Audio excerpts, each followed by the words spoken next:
Good morning.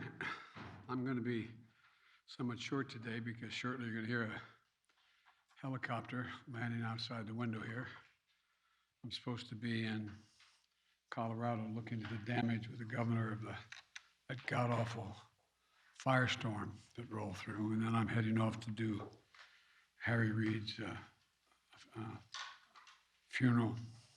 So, but this morning I want to talk about. I think it's a historic day for our economic recovery.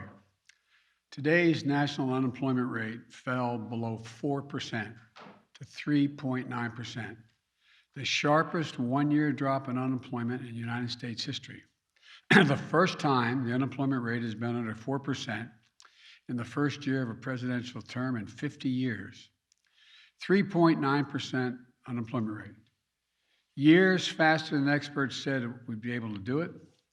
And we have added 6.4 million new jobs since January of last year, in 1 year. That's the most jobs in any calendar year by any president in history. How did that happen? Well, the American Rescue Plan got the economy off its back and moving again, back on its feet, getting over 200 million Americans fully vaccinated, got people out of their homes and back to work, even in the face of wave after wave of COVID. We got schools open. We got booster shots. We brought down the poverty rate. It went from 20 million people on unemployment rolls a year ago to under 2 million people on the unemployment rolls today. America's back to work, and there are more historical accomplishments. The increase in Americans joining the labor force was the fastest this year of any year since 1996. And among prime age workers, ages 25 to 54, their increase in labor force participation was the biggest in 43 years. Record job creation, record unemployment declines, record increases in the people in the labor force. I would argue the Biden economic plan is working and is getting America back to work, back on its feet. But the record doesn't stop there.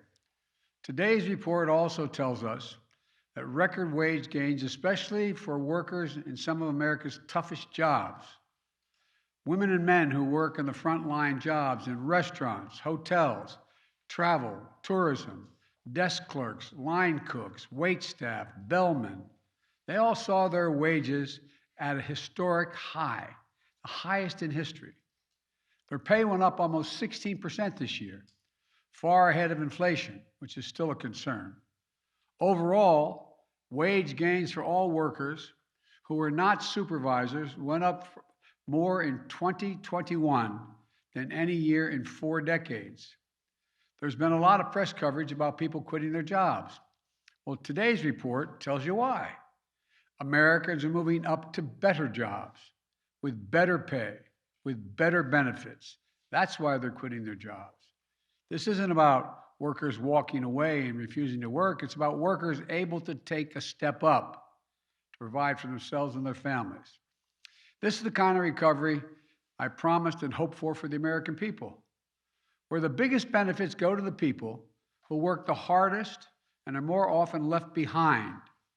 The people who have been ignored before, the people who just want a decent chance to build a decent life for their families, just given a clear shot. For them, wages are up, job opportunities are up, layoffs are down to the lowest levels in decades, and there are more chances than ever to get ahead. No wonder one leading economic analyst described what we've accomplished in 2021 as the strongest first-year economic track record of any president in the last 50 years. Today, America is the only leading economy in the world where the economy as a whole is stronger than before the pandemic. Now I hear Republicans say today that my talking about this strong record shows that I don't understand. I don't understand. A lot of people are still suffering, they say. Well, they are. Or that I'm not focused on inflation. Malarkey. They want to talk down the recovery because they voted against the legislation that made it happen. They voted against the tax cuts for middle class families. They voted against the funds we needed to reopen our schools, to keep police officers and firefighters on the job, to lower healthcare premiums. They voted against the funds we're now using to buy COVID booster shots and more antiviral pills. I refuse to let them stand in the way of this recovery. And now my focus is on keeping this recovery strong and durable, notwithstanding Republican obstructionism. Because, I know that even as jobs and families' incomes have recovered, families are still feeling the pinch of prices and cost. So we're taking that on as well.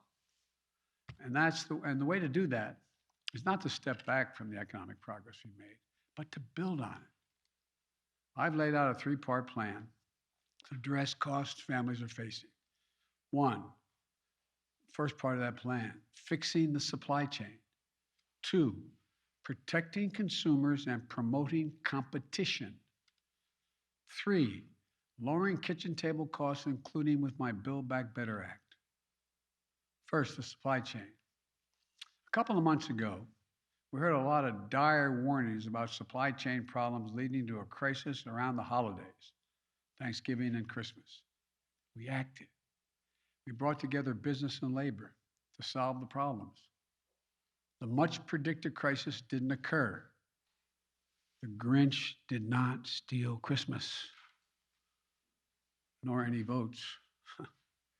Look, the number of containers sitting in on docks for more than 8 days is now down by nearly 40%. The number of packages delivered on time was nearly 99%. Workers stayed on the job and did the job to bring goods to consumers. We're continuing to work to speed up every step of this process. The ports, trains, trucking. My bipartisan infrastructure plan law included significant investments in each of these areas. And I want to thank the 19 Republicans in the Senate and the 13 in the House who stepped in to help pass it so we didn't have to face another filibuster and lose a very badly needed plan. The second area, protecting American consumers. In the last few decades, in too many industries, a handful of giant companies dominate the market in meat processing, railroads, shipping. Too often they use their power to squeeze out smaller competitors, stifle new entrepreneurs, and raise the prices, reducing options for consumers and exploiting workers to keep wages unfairly low. You see that in your own life. Just look at your grocery bill and the cost of meat. It's not because the cattle farmers are getting rich. Matter of fact, it's the exact opposite. It's because fewer processors can charge grocery stores much more money for their ground beef, for example. You've heard me say it before. Capitalism without competition isn't capitalism. It's exploitation. And I'm determined to end the exploitation. Later this month, I'll be meeting with my Competition Council, which includes key economic leaders from across my administration, to keep pushing for more broad action and increase competition across our economy, because healthy competition produces lower prices, higher wages, and more dynamic and innovative economies. That makes everybody better off. Third, I'm working to reduce the largest cost burden of household budgets, costs that don't need to be such a burden.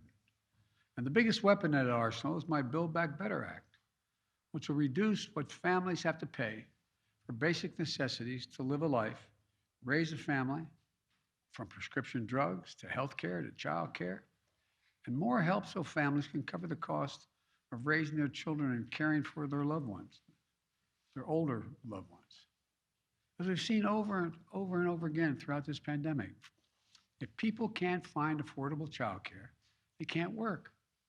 Right now, there are 2 million extremely qualified women who have not been able to return to work because they can't find or can't afford child care.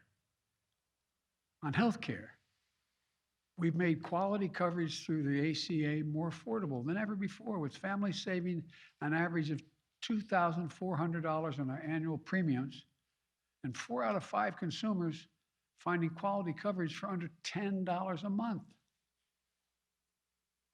And the result, when you reduce the cost of health care, more people can afford to get it. Over 4 million people have gained coverage since I became president. You've heard me say it a million times. Having health care is also about peace of mind. For example, we're going to make it so nobody will pay more than $35 a month for insulin. Imagine you're a parent and one of the 200,000 children in this country have type 1 diabetes. Insulin can cost, on average, it's average $650 a month, but cannot cost as much as $1,000 a month. Even though a vial of that insulin costs about $10 to manufacture. We can do all this. We can do it without increasing inflation, without increasing the deficit. Nobody making more than $400,000 a year, less than $400,000 a year, will pay a penny more in federal taxes. So we're going to keep working on these fronts. Some of them have components that are immediate, like unsticking the supply chain. Some will show their benefits over time, like investments in infrastructure. But all will help America's families. And it's urgent we get moving on all of it without delay. Because at this moment, as a country, we face an important choice. Do we take the steps to create an economy with strong, sustainable growth, higher wages, and more opportunity for all Americans?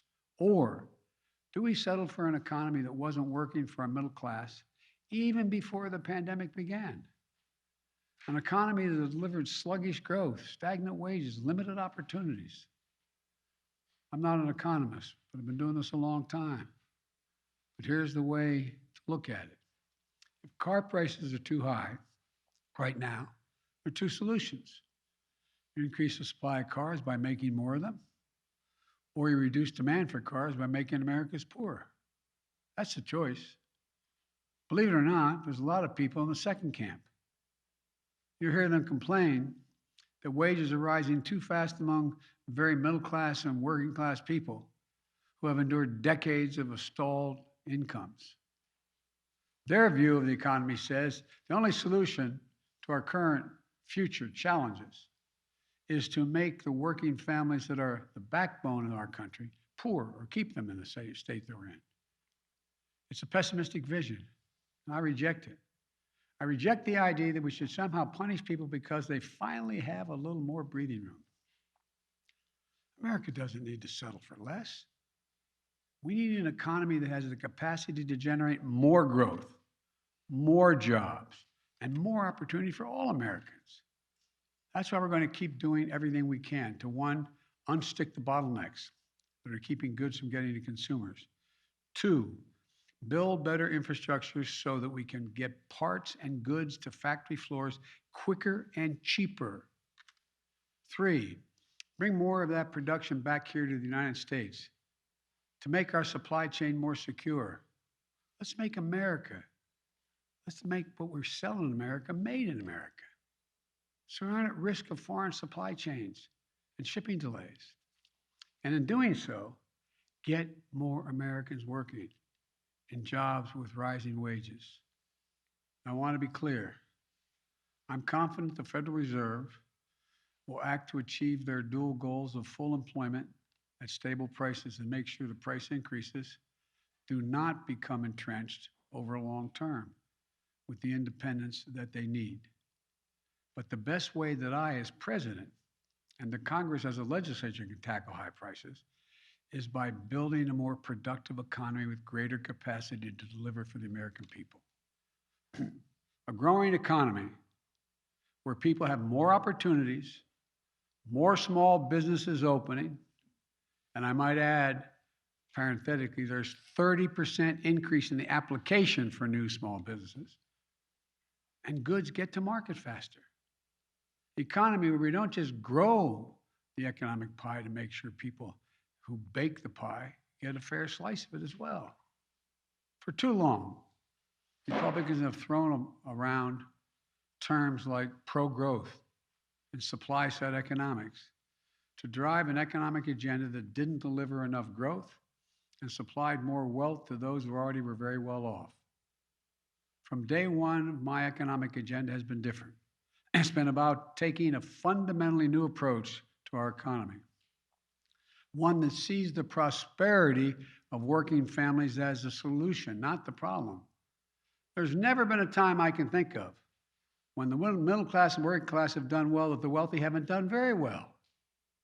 Working families need to get a fighting chance. And by the way, the stock market, the last guy's measure of everything, is about 20% higher than it was when my predecessor was there.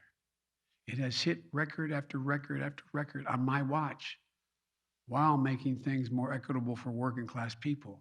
At the same time, we've created jobs, reduced unemployment, raised wages. As I've always said, when working people do well, everybody benefits. I'm determined to grow the economy from the bottom up and the middle out, because when we do, we get more growth, higher wages, more jobs, and over time, lower prices. But don't take my word for it. Just look at the results, historical results for working Americans. Economists call this increase the productive capacity of our economy. I call it building back better. That's what we're going to keep doing. We're going to keep building. I thank you all very much, and I'll get a chance to talk to all of you on Tuesday when I am down in Georgia talking about voting rights. But thank you. Mr. President, should Americans prepare to live with COVID forever, sir? Mr. President, should Americans prepare to live with COVID forever, sir? Mr. President, should Americans prepare to live with COVID forever? 7.1%. Mr. President, should Americans prepare to live? That COVID is here to stay?